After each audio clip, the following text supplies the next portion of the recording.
Shakespeare ఒక గొప్ప రచయిత ఒక మాట చెప్తుంటారు. ఇప్పుడు ప్రపంచమే ఒక పెద్ద నాటక రంగం, ఒక పెద్ద థియేటర్ అన్నమాట.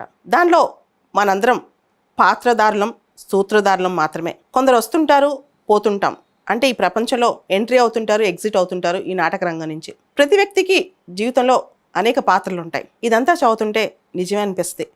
షేక్స్పియర్ చాలా కరెక్ట్గా చెప్పారనిపిస్తుంది. అయితే ఇటువంటి జీవిత నాటక రంగంలో ఒక జన్మలోనే మనుషులు అనేక పాత్రలు పోషిస్తుంటారు. అంటే మల్టిపుల్ రోల్స్. ఒక మనిషిగా కావచ్చు, ఒక ఫ్యామిలీ పర్సన్గా కావచ్చు, లేకపోతే ఒక ప్రొఫెషన్లో కావచ్చు, పబ్లిక్ లైఫ్లో కావచ్చు. అంతవరకు బాగానే ఉంటుంది. మనం గమనిస్తే ప్రపంచంలో జీవితాన్ని సీరియస్గా తీసుకుంటే ఎవరైనా ఇంకా ఈ జీవితం మనుషుల్ని ప్రపంచాన్ని సీరియస్ తీసుకుంటే చాలామంది ఇబ్బందులు పడుతుంటారు, చాలామంది నష్టపోతుంటారు కూడా.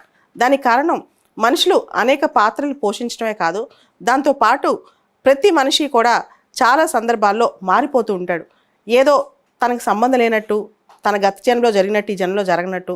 అంటే ఒక మనిషిని ఖచ్చితంగా మనిషిని కానీ వ్యక్తులు కానీ మనం నమ్ముకుంటే ప్రపంచంలో సీజన్స్ ఎలా మారుతుంటాయో, అంటే వర్షాకాలం, శీతాకాలం, ఎండాకాలం ఇవన్నీ ఎలా మారుతుంటాయో మనుషులు కూడా అంత ఫాస్ట్గా మారిపోతుంటారు. కాబట్టి ఈ నాటక రంగంలో మనం అర్థం చేసుకోవాల్సింది ఏంటంటే మనకు మనమే శాశ్వతం.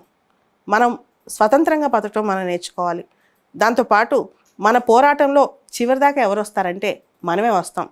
మన తరపున నిలబడే వాళ్ళు ఎవరు అంటే అది ఖచ్చితంగా మనమే అవుతాం. మన హీరో మనమే, మనం నడిపించుకోవాల్సింది మనమే. ఎవరో వస్తారని లేదా ఇంతకుముందు ఎవరో మనతో ఉన్నారని ముందు ఉండాలని ఆశించడం కూడా తప్పే. కాబట్టి ఈ జీవిత నాటక రంగంలో ప్రతి ఒక్కళ్ళం పాత్రధారులు మాత్రమే. మన పాత్ర అయిన తర్వాత జీవితం నుంచి నిష్క్రమించాలి, లేదా జీవితంలో ఆ పాత్ర మారుస్తూ ఉండాలి. చాలామంది పాత్రలు మాత్రం తొందరగా మారుస్తుంటారు. కాబట్టి ప్రపంచంలో కేవలం ఎవరో వచ్చి ఏదో చేస్తారని, లేదా ఏదో మనిషి మనకు సపోర్ట్గా ఉంటారని, లేదా ఏదో సొసైటీ మనకు సపోర్ట్గా ఎప్పుడు నిలుస్తుందని ఇలా నమ్మి మాత్రం మోసపోవద్దు. మీకు మీరే ధైర్యం, మీకు మీరే సాహసం, మీకు మీరే ఉండాలి చివరి వరకు. ఎవరైనా సరే మీ గెలుపులో తోడుంటారు, కానీ ఓటంలో తోడుండే వాళ్ళు చాలా అరుదుగా ఉంటారు. ఎవరైతే ఏమీ లేనప్పుడు ఓటంలో తోడున్నారో వాళ్ళే మీకోసం నిలబడే మనుషులు. సో ఎవరి కోసం ఎదురు చూడకుండా మీ పోరాటం మీరే చేయండి.